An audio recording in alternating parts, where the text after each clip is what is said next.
the same time, she also had her own other psychological issues, which I won't go into at this time.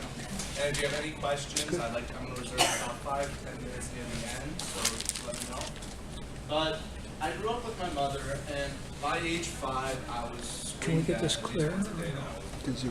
I was told by my mother that I was not playing piano for 3 hours, so I'll never be good at piano. I wasn't drawing well enough, and she often would pretend to not love me, often rejecting me and favoring my sister, not paying attention to me, just as punishment for not succeeding.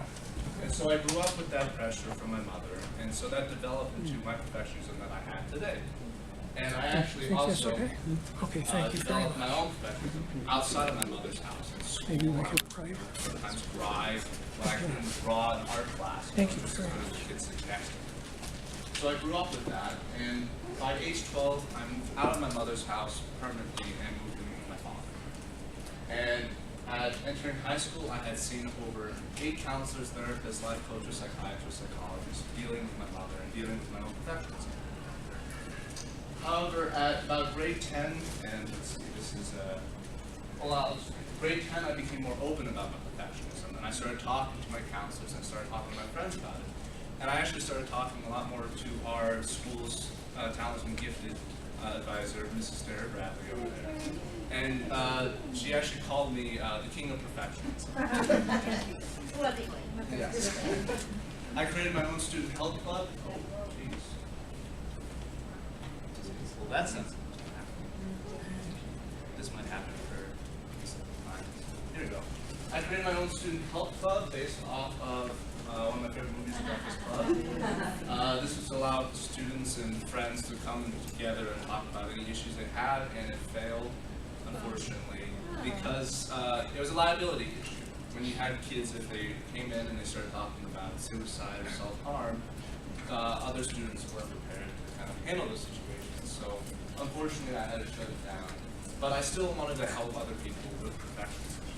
I spoke to my principal about student anxiety. I spoke to our principal, Mr. Stender, who was very nice and actually took into the idea to work around and how to help students that they're dealing with their anxiety by actually reorganizing the entire school schedule to allow more time for students to even talk with teachers, work on homework, or even just hang out if they got enough of their work done. But that's not all. When I still lived with my mother, at age 12, I would live half the time, and every single night I was with her, I would have an anxiety attack. And these were not, where I was just crying. It was literally for 3 hours at a time after being screamed at my mother that I would be crying, hyperventilating, sobbing, smashing the walls, breaking down, and contemplating suicide. And by 7th grade, I wanted to kill myself because the anxiety, the pressure I was feeling from my mother internally almost felt so much to bear that I couldn't handle it anymore. And I felt the only way out was suicide. And my family didn't believe in guns, so I would think about what would be the best way to kill myself, whether it be throwing myself in front of a truck, or a highway, or trying to slash my wrists or something.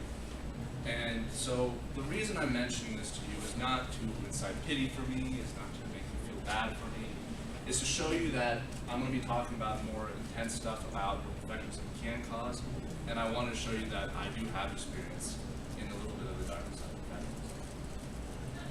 So why am I even talking about it up here to you? A lot of times, I feel very passionate about perfectionism because it's been a huge issue for myself, but I see it around with other kids in my school all the time. I see, one time I just drove to school, got up there at 8 a.m., and I see a girl exit her car, physically shaking, with coffee in her hand, on the verge of crying because she spent the whole night studying. And so I see students, and I see parents, I see teachers all the time struggling with their own perfectionism and anxiety. And people are afraid to talk about anxiety and depression because a lot of times they're afraid of judgment. When people bring up depression or anxiety, people are afraid of being labeled as mentally unfit in society. By saying that you're depressed, people don't treat it like, I have diabetes or I have, cancer. They don't really treat it as an illness. They think, a lot of times, not everyone, but some people think of you like, what's wrong with you? Why are you depressed? What do you have to be depressed about? So people are afraid of judgment. And it's also kind of hard to treat. If you break a bone, you can go to a doctor, to a hospital, and get a cast, and it'll heal itself within a week to a month. But with anxiety, depression, it's all cognitive. It's in your head. And so you can't just go in and start clipping neurons. And so with dealing with anxiety and depression, although sometimes it can be genetic, a lot of times it can just be mostly emotional and mental factors that have accumulated throughout your entire life. And so it's a very hard thing to deal with and hard thing to treat. It takes years at a time to overcome. But perfectionism is real. It is a real issue, and many forms of anxiety stems from different types of perfectionist thinking. For example, social anxiety comes from the idea that that you're going to be judged, that you're not good enough to be around other people. And another form of physical anxiety is eating disorders. So when I say perfectionism, what do I mean? When you hear perfectionism around everywhere, in the media, around your friends, you get all these different ideas. A lot of times people consider perfectionism as a generic term for neatness. Like Sally likes to arrange all her pencils in order, by the time she brought them chronologically and color-coded. It's a generic term for neatness. Or people might associate perfectionism with tenacity. Paris spent 2 hours working on her homework, finishing the essay just to make sure there was no errors, grammatical errors. She's a perfectionist. And being a hard worker doesn't necessarily mean you're a perfectionist, but a lot of times perfectionists can also be hard workers. So I ran my own experiment with the survey again, with this again. You have to turn off your Wi-Fi. Turn off the Wi-Fi? It'll keep popping up. Really? Okay, I don't know how to do that. Oh, Wi-Fi on your computer. This is not my computer. So I ran my own experiment, and I'm just going to save this to the end because I want to get through the entire presentation. But I had a bunch of different survey respondents over the last 3 months of high school students who took the survey answering questions about anxiety. And I'm just going to show you a couple of them. 74% felt teachers and parents are not sympathetic to stress. 70% felt scared of judgment who got less than an A. If you're interested in this, I'll save it to the end if we have time, but I'm just going to jump through this. And it's cutting off the first numbers. Yeah, I know. It's kind of deceiving. Yeah, I know. It's a little bit. It's not that. So, what really is perfectionism? It's a state of constant anxiety, feeling that you're always needing to keep pushing, keep striving, and just keep going.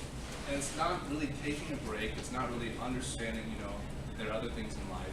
It's the minute you wake up, think about what you have to get done next. Also, perfectionists are people who set extremely high standards and goals for themselves that they have to achieve, and sometimes even a very short deadline.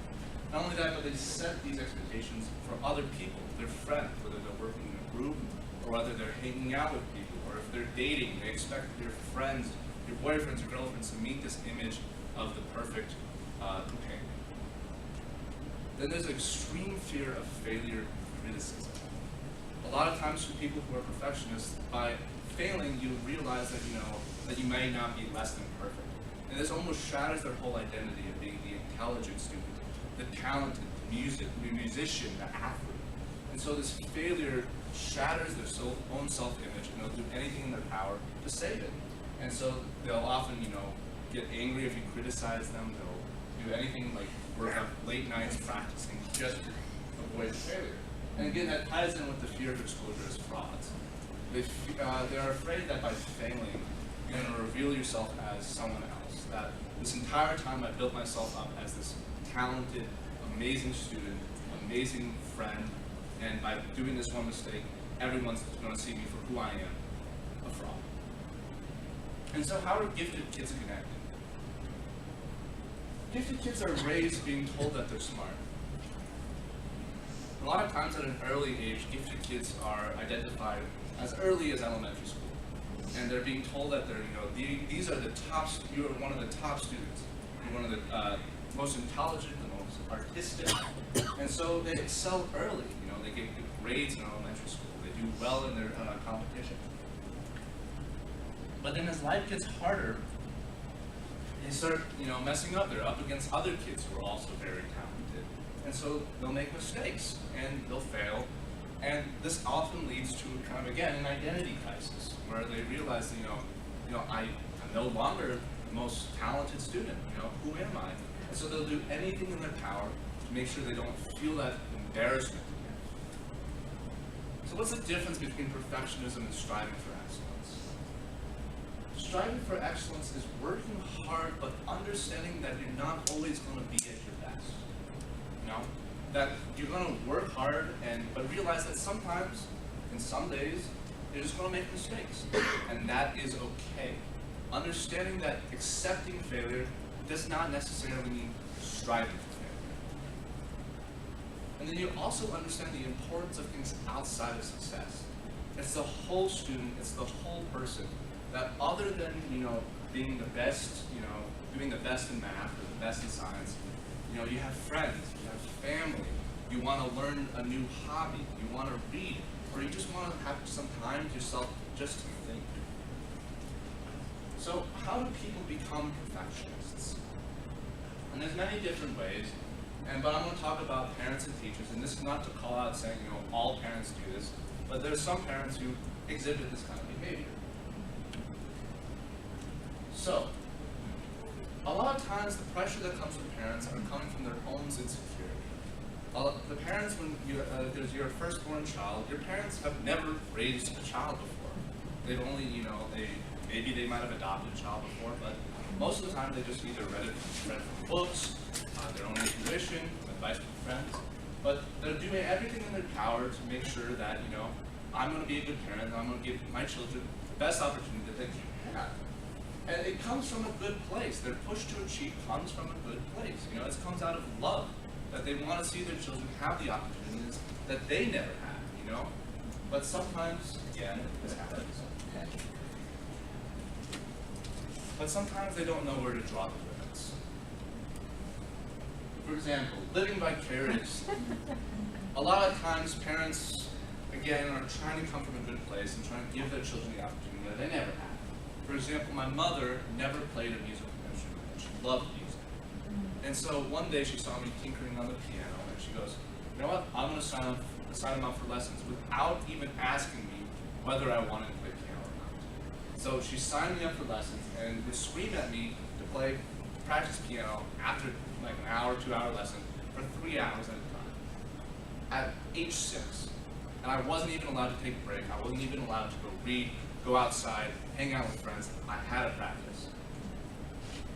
And so it goes in the idea that some stimulation is better than too much stimulation. If you're giving your children the opportunity to explore, to learn new hobbies, to play sports, you gotta give them time to be who they are, kids. If kids are sometimes going from piano practice to ice skating, to art classes, to tutoring, and they have no time to just sit outside and explore the world. And some of my most fondest memories was when I was at my father's house, going outside and just looking at the little bugs on the leaves.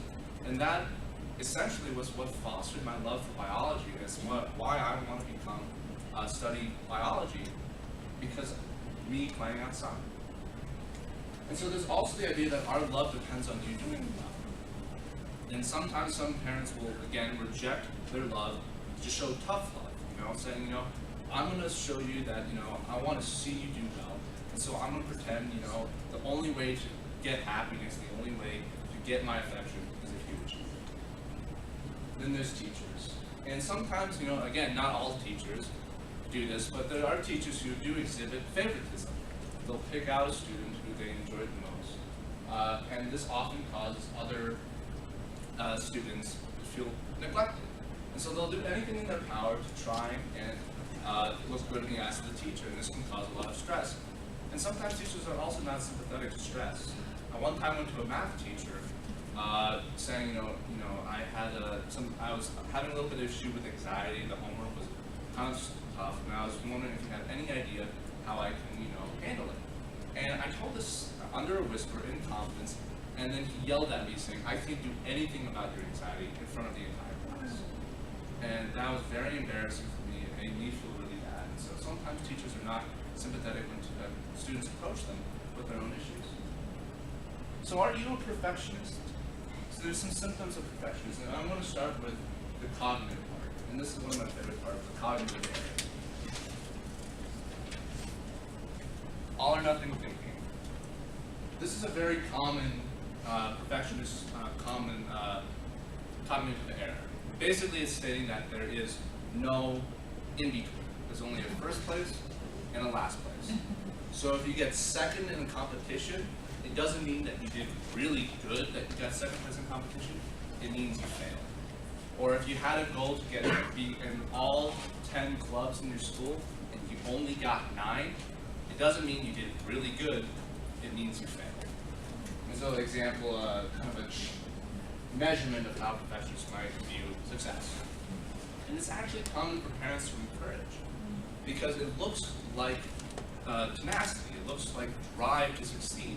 You know, when they realize, you know, I didn't meet my goal, so I'll push harder and harder and harder. Parents are like, wow, my kid is really, you know, driven. He's going to really do really well in life, and so I'm going to encourage this. And that's not necessarily a good thing, because then there's no room for, you know, learning that, you know, sometimes you're not going to be your best, and that it's okay. And then there's the overgeneralization and mental filter. The idea that one single event can darken an entire day, like ink and water. And so that one defeat means a never-ending cycle of defeat.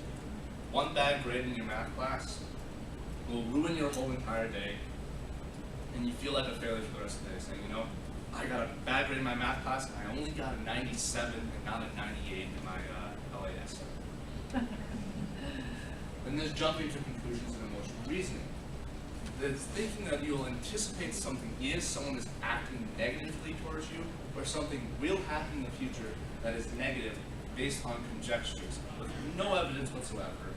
And you base it on this, and you feel that it's fact, that your prediction will happen. And so this idea of emotional reasoning, because I feel bad, therefore it is bad. Then there's telescopic thinking, and looking through both ends of the telescope. At one end of the telescope, perfectionists will look at something negative in the future. If there are any juniors here? Okay. Any seniors?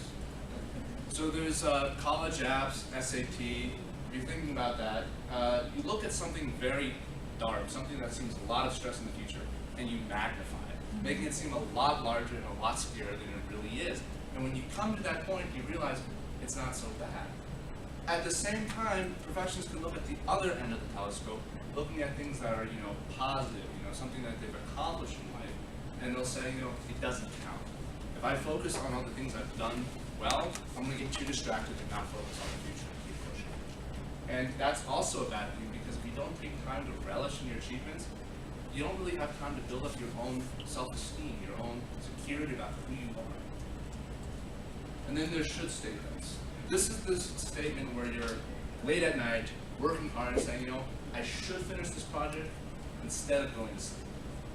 Or I should do this one extra activity, because if I don't, the other person's going to feel not going to like me anymore. In this, again, you're basing this based on nothing. You have no evidence for this whatsoever, but you accept it as fact. And it's also known as shooting on yourself, or masturbation.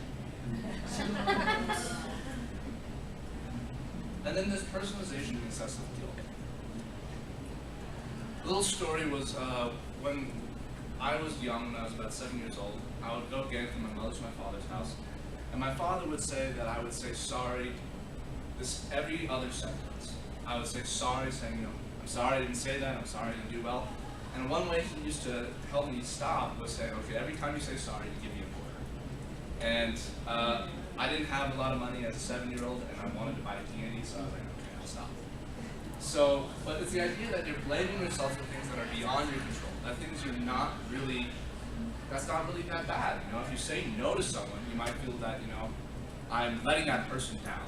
But just, they might understand that, you know, hey, you know, you're busy, you don't have time for that. But to you, you feel like you just completely ruined that entire relationship.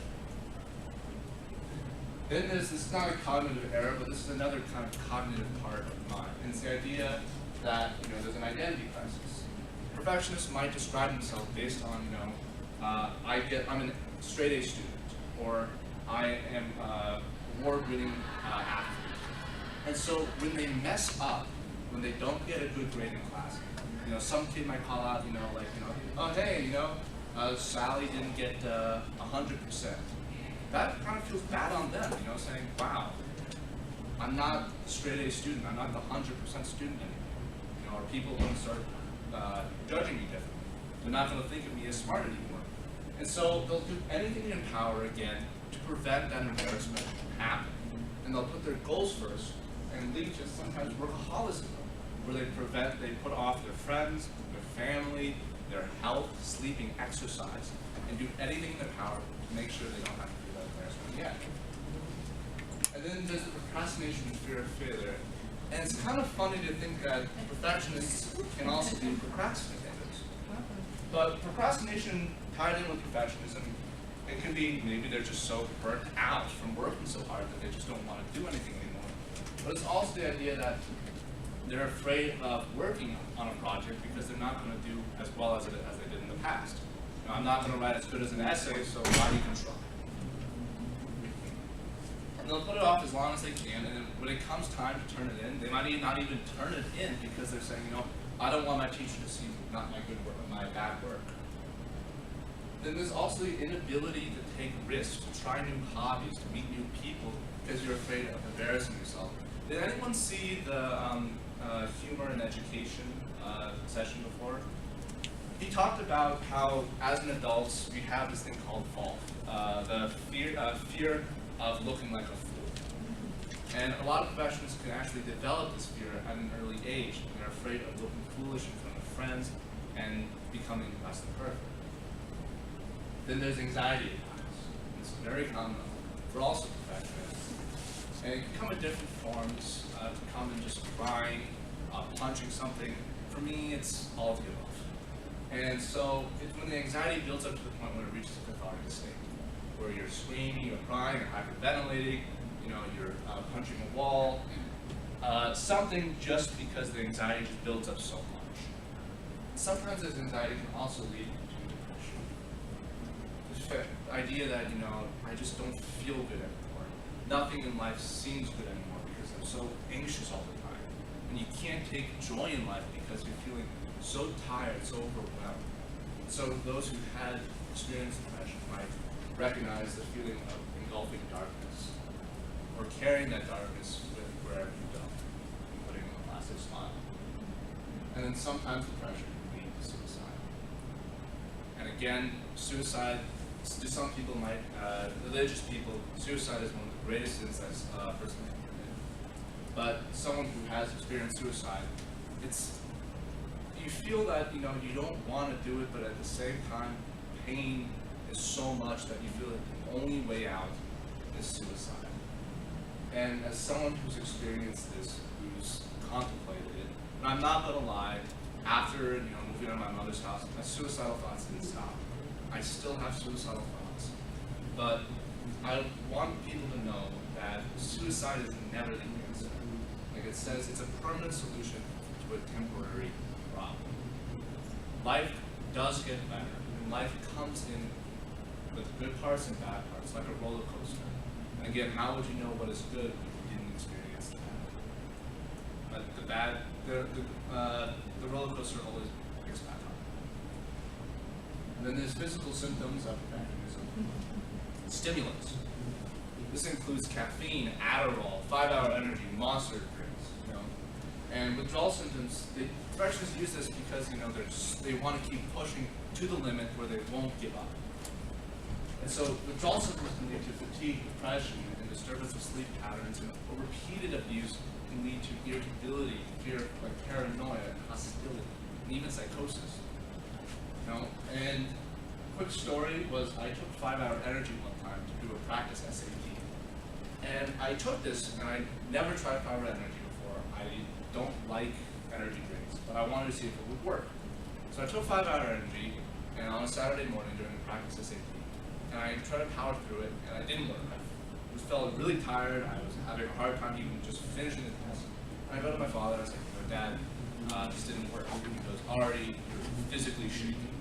And I look down at my hands and I'm jittering up and down. And then my memory blanked out, and the next thing I remember from that day was I was sitting in my chair singing songs from The Little Mermaid, and I hadn't seen that movie in about 8 years. I never tried it, never going to try it again.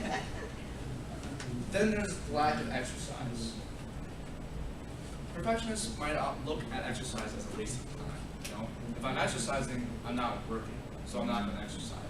Or again, they may not have time because they're so overoccupied with their activities and projects. But people need at least 150 minutes of aerobic activity a week, and about strength training at least twice a week. But it can also be the opposites. Perfectionists can also be people, athletes, who will do anything in their power just to be stronger. They'll overexert themselves, pushing weight training to injury where their muscles tear, and can also lead to drug use, performance-enhancing drugs, steroids, just to be at the top athlete. And then there's lack of sleep. This is a GIF. I'm not sure if it's working right now. Yeah. I'm not allowed to sleep because it's, or have fun because it's a waste of time. But teens need at least 9.25 hours of sleep to function best. Sleep is very important to your body. When you sleep,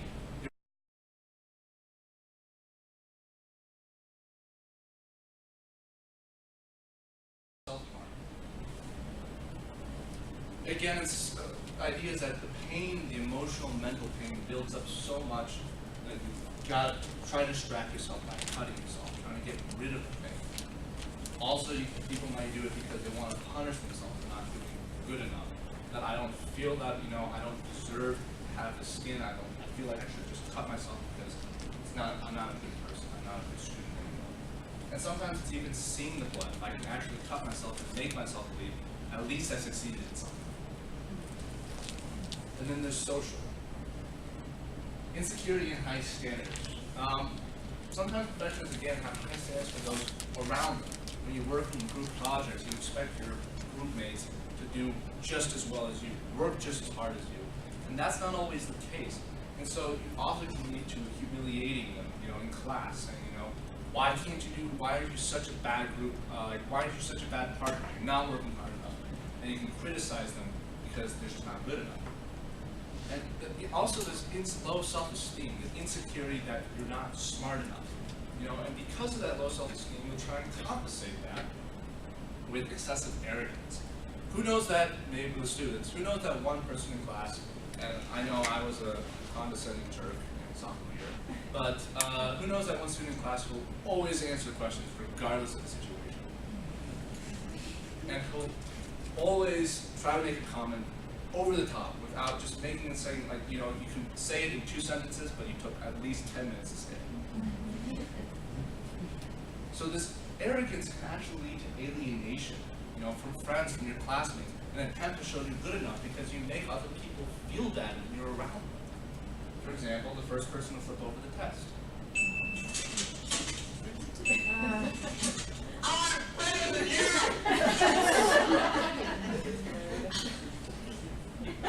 Then there's overcommitment and the inability to say no. It's again the fear of letting people down. When someone approaches you with a project, you're afraid to say, I'm too busy because you're afraid you're going to destroy that relationship with that person. So you'll say yes, so you don't have to feel guilty. And this can often lead to so many activities you have no time for personal interests. You have no time to read a book, to relax. You're jumping from one activity to the other until you go to sleep and maybe not even sleep. So now let's talk about how to overcome perfectionism. And it's not an easy process. I'm still working on it. But you take baby steps each year. Each year I've worked on something on myself, not, sometimes I don't even know that I'm working on it, but it just happens at the end of the year. I realize, hey, I'm, it's not bothering me anymore. One moment, sorry, I apologize. All right. And for example, when I said when I was a sophomore, I was a condescending jerk. I'm not even kidding. I was that kid who would raise their hand and try to show off as much as they can. And it made me feel bad for people who would come and approach me and say, "Why are you being so rude all the time?" And so over the years, I tried to work on it, but it didn't work. And it wasn't until the summer when I was working at a summer camp with kids who were just like me. And it was to the point where it was so aggravating to sit in a room and discuss something without everyone trying to show off that I realized how annoying it was. And by the next year, I would always try to keep my hand down and see that other kids, how annoying it really was. And so my advice is to be taken as advice. This is not, a cure-all example, but you can choose what you want. But this is the advice I've collected from years of reading books, talking to friends, from my father. My father's a PhD, has a PhD in psychology, and counselors, and myself. And these are things that have worked and helped me. So this is a way to strive for excellence and not perfection. So let's first talk about how to improve oneself. First, you gotta set reasonable standards for yourself. Like you realize that there's degrees of accomplishment. Again, with the all or nothing, that there is no first place in failure. There's second, third, fourth, fifth. There's perfect, really, really great, great, and you're still doing well, even if you're not first place. And you have to realize that some days you're just not going to be at your best. Some days are just harder, They're a little bit harder to get through, and you're just not going to maybe write the best essay that day, and that it's okay. The idea of understanding that and accepting failure does not mean striving for failure. And so learning to fail is actually very important. You have to give yourself permission to mess up. By messing up, you have to realize you're becoming part of the human race. There are so many mistakes that can happen all the time. I mean, look at World War II, that's a lot of mistakes. But you have to learn from the struggle, being able to pick yourself up, and when you mess up, you realize that the world has it. Again, Ms. Brennan mentioned earlier today that it's always good for a student to have a B at least once in their life. To realize that the world hasn't ended just because they didn't get a good grade.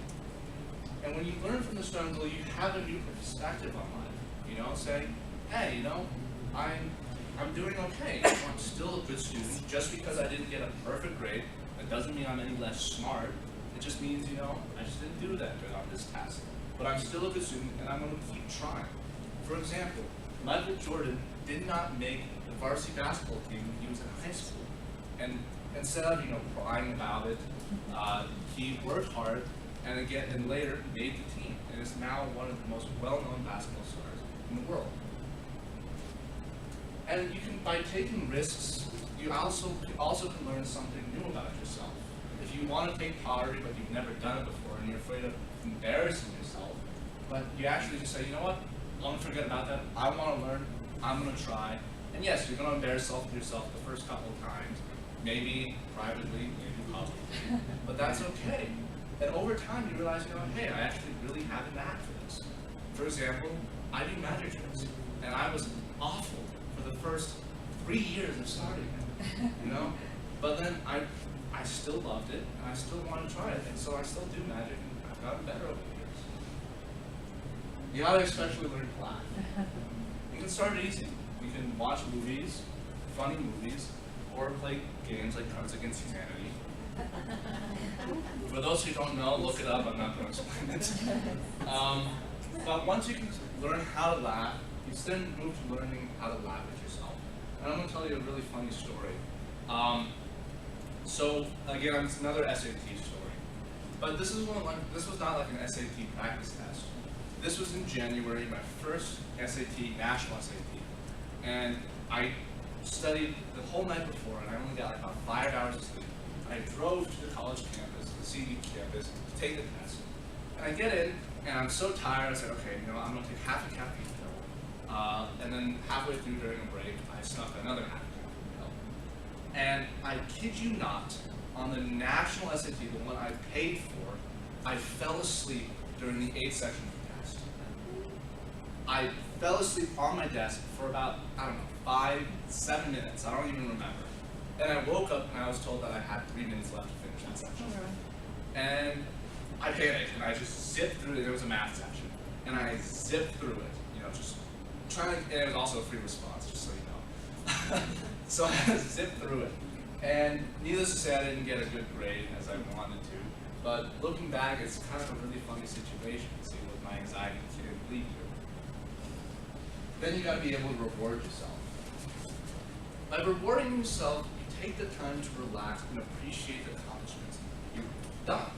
And it prevents burnout. By taking the time to hang out with friends, to read a book, to appreciate the things you've done, prevents getting so tired to the point that you can't work anymore. And it also prevents yourself from needing consistent praise from other people. By learning how to compliment yourself, by learning how to reward yourself, you don't need other people to do that for you. And so you build up your own self-esteem. And you have to prioritize this. This is not going to magically appear in your schedule. You have to schedule it in. You say, okay, I got a good test on my math test. I worked hard for it, and I'm going to hang out with friends. I'm going to go see a movie this weekend, instead of working on homework. You got to build it into your schedule.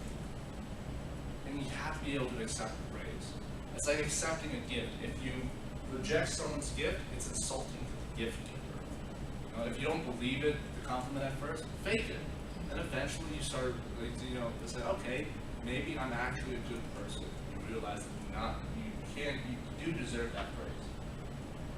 Then there's work scheduling. And this is about organization and how to make sure you don't overwork yourself. So when you come home, whether you're a student, whether you're working at a job, and if you have other stuff you need to get done at home, before you do anything, sit down and create a schedule. At 5 o'clock, I'm going to start my project. I'm only going to work for 45 minutes, and then I'm going to take a break for about 15 minutes. And then at 6 o'clock, I'm going to start up again. And when you do this, you have to stick to it with no excuses. If you're going to say you're going to do math homework for 45 minutes, you only do math homework for 45 minutes, not 46 minutes, not 47 minutes. You only can do it for 45 minutes. And this helps you realize, you can schedule your life so you have enough time to do everything. And that because you just didn't do, you didn't spend an hour on an essay making it perfect, you only spent half an hour, and it's not perfect, but it's still really good. Your good enough is still really good. And a fun fact is actually, anything past 30 minutes, your brain loses productivity. So when you study for something, study for a test, you need to only do 30 minutes, and that's a technique I've been doing. And I started this junior year, and it's helped me tremendously. If I have a big test, I only study 2 days before, only for 30 minutes, nothing more, And if I have a quiz, I only study 1 day before, only for 30 minutes. And this actually helps me from, preventing myself from taking in too much information, where my brain becomes jumbled, and I focus only on the main important points. And by doing this, you also schedule in breaks. It's very important to recharge yourself. From when you work too hard, you start losing productivity. And limit the amount of work you do to 2 to 3 hours.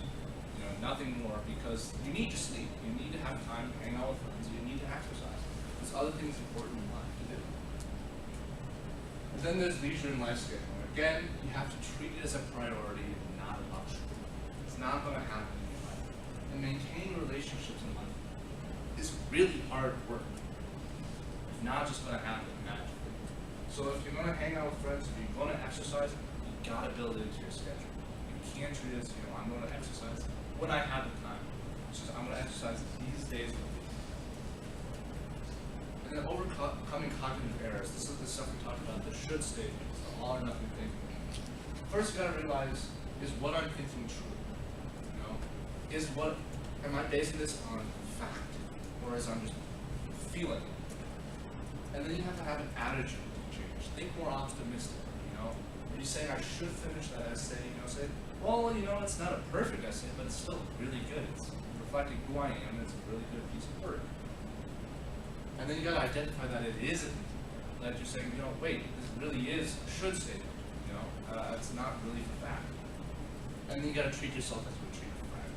If you saw your friend stressing over an essay, working themselves to the bone, You're not going to say, hey, keep working, you're not doing good enough.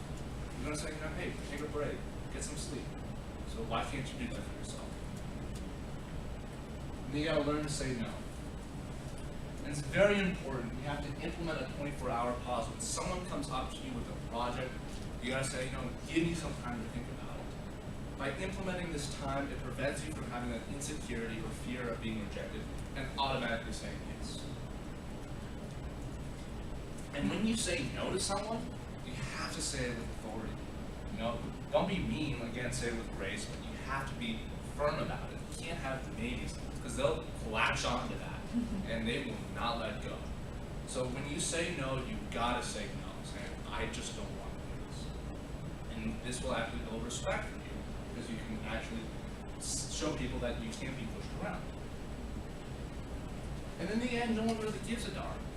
On a scale of 1 to 100, if let's say 100 you really care, and 1 you don't really care at all, if you say no to someone, they might feel a 5, maybe a 10 on the first moment you say no. And then by the next day, they'll feel like a 1, maybe even less than that. In the end, they realize, it's okay, it's part of life, that you're not always going to be able to do everything. And so then there's the decision exercise. For an indecisive person, being indecisive is not only difficult for the person who is indecisive, but it's also really difficult for the people who have to deal with that person. For example.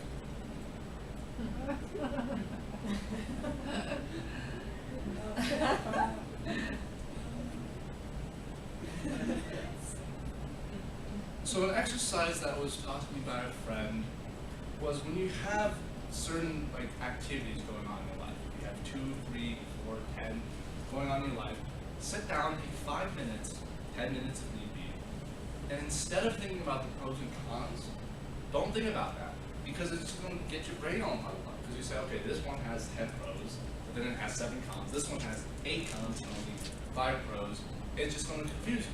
So when you sit down and take the time, you got to think about, what would I enjoy doing the most? As an old late friend used to say, if it ain't fun, you better run. You got to realize which activity would make you feel the best doing and make your decision based on that. Then there's self-discovery.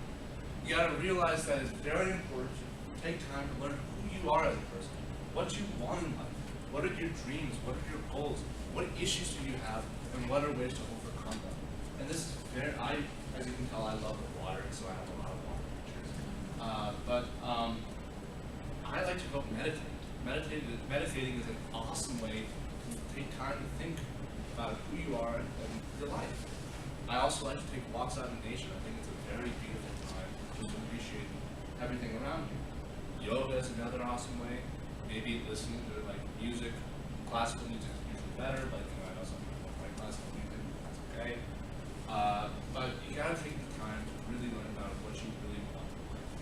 And this is not on my slideshow, but who knows who Alan Watts is? British philosopher.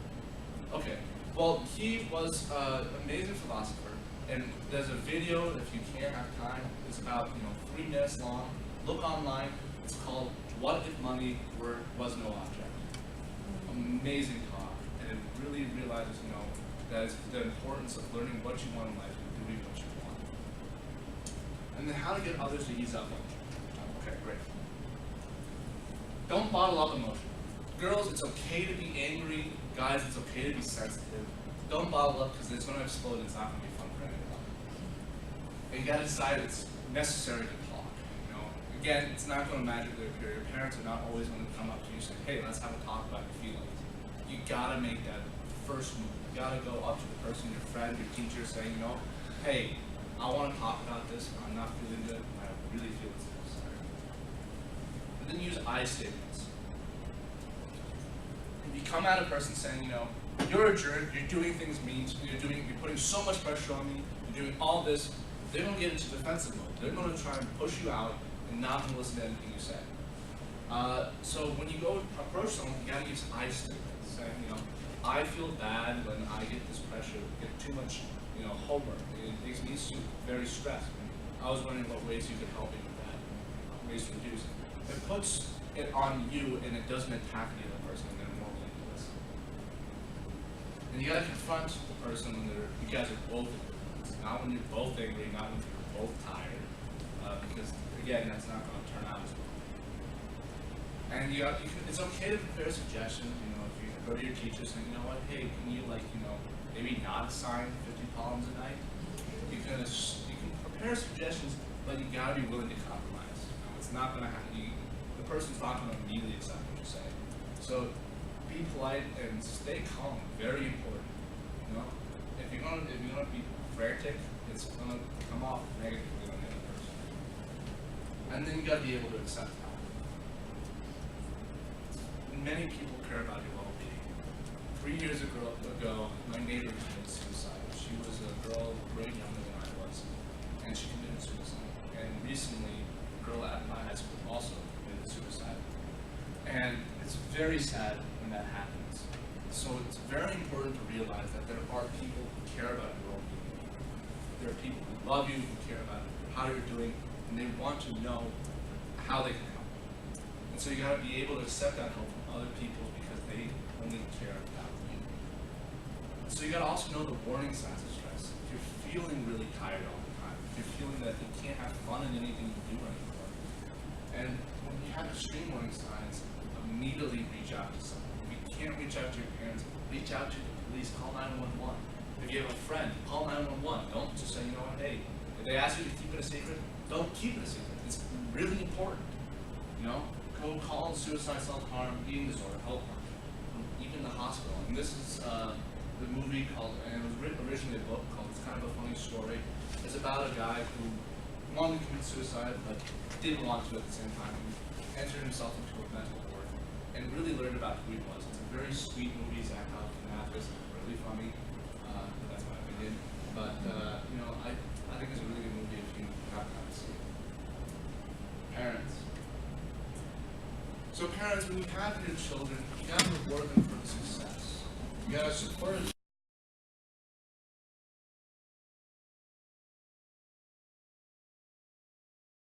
Old child, and that life is about balance. And you can even tell them not to be perfect. My father tells me this at least every so often. And of course I laugh and it's funny, but sometimes it's nice to laugh. Most importantly, you gotta be there for your children. You gotta say I love you for them. Let them know you're there for them. Spend time with them. And as a parent, you gotta be ready to talk. And when if you're having issues with your children talking to you, there might be some ways you can go about this to improve that connection. First, you gotta be approachable. You gotta make sure that when your children gotta understand that when they come up to you, you're not gonna immediately start screaming at them. So if they come up to you saying, I had a bad grade in math, or I smoked pot over the weekend, or I started having sex with my boyfriend or girlfriend, you're not gonna immediately jump on them and start accusing them of things. Maybe it's okay you're not happy about it. You might not be okay about it, but don't start immediately screaming. You gotta realize that it's okay to talk about it. And also, when these things happen, you gotta also be ready to mainly listen. Sometimes the kids just want to vent. They just want to tell you why their life sucks. And sometimes you just gotta sit back and listen to that happen. But it's okay to put input, but when they're done venting, ask nicely to say, hey, I have an idea, that this might help you out. And children, like any other living thing, they need support, and you gotta let them know that you are there for them and not for their success. It's easier to build children than it is to prepare adults.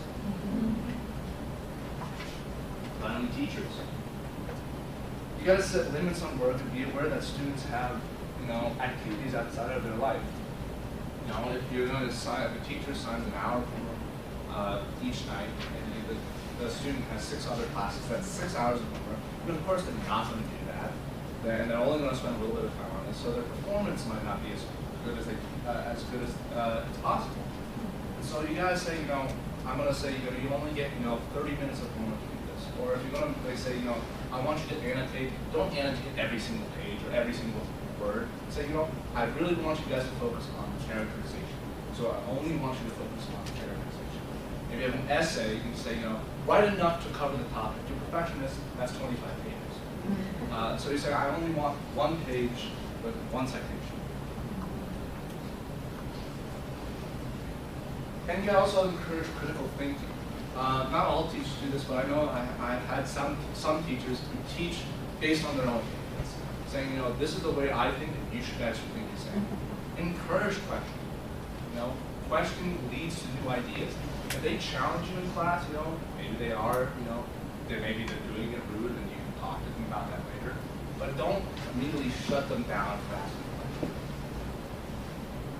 And you gotta be there to listen to them. You guys are role models. You guys are teaching the students what they need for college, for the rest of their life. You guys are role models to them. I look up to my teachers. They're the ones that part of being Asian culture is you look up to your teachers. But it's very important, so you gotta be there to listen to them. If they come to you with anxiety, they want to talk to you about stress, don't shut them down and say, you know what? Let's talk about it. What are ways we could help you out? So are you good enough? I think so, but in the end, that's for you to decide. Well, questions?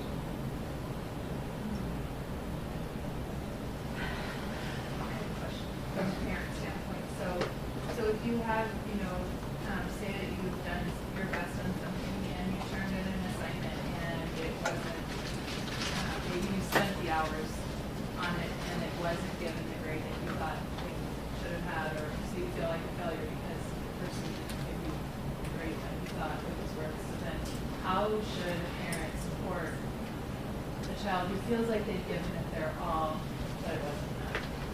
Okay, so in that situation, if they feel like they're working hard, you gotta support them for the struggle. You know, it's okay to say, you know, you did a really good job. You know, and of course, everyone's opinions are gonna be different. Example, you know, sometimes I've written essays that I think I did a fantastic job, and I come home and I didn't get a good grade. My father goes like, you know what? You worked really hard on it. I thought it was really good. You did. I think you did a really good job. And, you know, it's okay that they didn't get a good job. They might. And we joke about, you know, maybe they're an idiot. But it's still, you know, you kind of put a little humor in it. But you gotta help their kids realize, you know, that they're still okay. Just because they didn't do a good job, like they didn't get a good grade, doesn't mean that their work is good. No. And also as a teacher, you know, one of the most annoying things I have a teacher write about this is have your parents call in and start screaming at the teacher, why did you give my kid a bad grade? You know, that's really, like, teachers really don't like that. if your student, you know, comes back, or your child comes back with a bad grade, don't immediately assume that it's the teacher's fault. You know, again, it's a whole lot of your student, your child's not doing so well, it's not feeling okay, it's tired, stuff like that. As a teacher question, one thing I try to do to release stress or to reduce stress and to help feeling of overwhelmingness, especially at this time coming up for semester, is I try to put all my assignments on, like, all the way through. Right now I have mine all the way through Thanksgiving or even exams, Christmas break. I put them on the calendar ahead of time so that students who are, like you, very busy can ration out their time on when they need to practice for a major assignment or practice for oral exams or finish reading a textbook, a long book, a long novel, like a parse out the time. Is that helpful to you, or is that overwhelming? Is it scary? Well, this is my opinion. Of course, I'm entitled to my own opinion. Other students are going to have their own opinion. But for me, I look at it as kind of the best of, like, you know, it's like a negative and a positive. Okay. Positive is I know that there's going to be no surprises. You know, I'm going to see that, you know, okay, there is a project coming up. You know, I'm not going to be caught off guard, so I can schedule into it. But at the same time, it is overwhelming. You're saying, you know, wow, you know, I got all these assignments lined up this week. You know, should I got this done, and then you feel bad, says, maybe I should start working on this early. So if you put that schedule up, maybe it'd be a suggestion saying, you know, hey, you know, this is for you to look at if you guys need it, but don't feel obligated to get this stuff done. You know, don't feel obligated that you have to get this done before and ahead of time or work extra time. It's okay to do it the day that it really is supposed to be assigned. Last question. We in a school where we get that parent, yes, I should, but it's an all-day self-contained elementary gifted program. And we always get the parents that you can't give them an A, you know, you didn't give them an A, it's your fault, they did the work well. One time we went to a superintendent, we always want to know what rank are they, why aren't they in the highest group? And so we get a lot of really intense parents that maybe you came from, and students, and my question is perhaps impossible to answer. But, you know, we want to help the student, and actually really would like to help the parent, but is it crossing a line to say anything? Do you have any suggestions on how to deal with that? Yeah, well, I mean, As a it's not teacher. crossing the line. I mean, the parents, again, like I said, coming from their own insecurity. You know, by saying, why didn't you give my students a grade? They feel like nervous, like, what if my kid's not good? It's their fault, not my fault. You know, so they might attack you out of their own insecurity. They do. So Yeah, a way to approach that is, I mean, again, be the better person. When you come up to them and say, you know, look, I've been teaching for several years. You know, this is what I grade, and this is how I think I can help them improve. You know, I didn't think they were doing a good job, but you know, say I'll be willing to talk to your child. Or maybe we did think they were doing a good job. Yeah, or you and it's think not they good were- enough. Yeah. And so, but I'll be willing to talk to your child, you know, on ways to help out. But you know, maybe you could talk to your child. So, you know, to understand that, you know, they still did a really good job. It's just maybe it's not like A+ material, and that's okay. You know, it's just because they're not. They might be having their own issues. Again, you know, they might be having their own personal stress. They might be feeling overwhelmed. So it's you gotta say, you know, to the parents, say, you know, look, they still did a good job, but there's a whole lot of other factors. It's not just grading or money. You know, they have to play. I need to talk to you. You need to talk to your children, and I'd be more than happy to talk to your students and help them out. What about helping the students of those parents? See, What about helping the students of those parents? helping the students and the parents. The child, I mean. Of Yes. those Tell them it's about parents. the learning, not about the grade.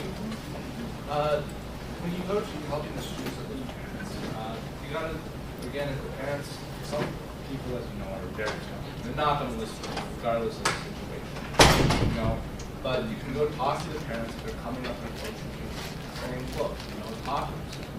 It's very important that they understand that it's okay to fail. The whole idea that it's okay to fail and it's okay to mess up. You gotta express to the parents that they gotta start making changes to how they're approaching their children.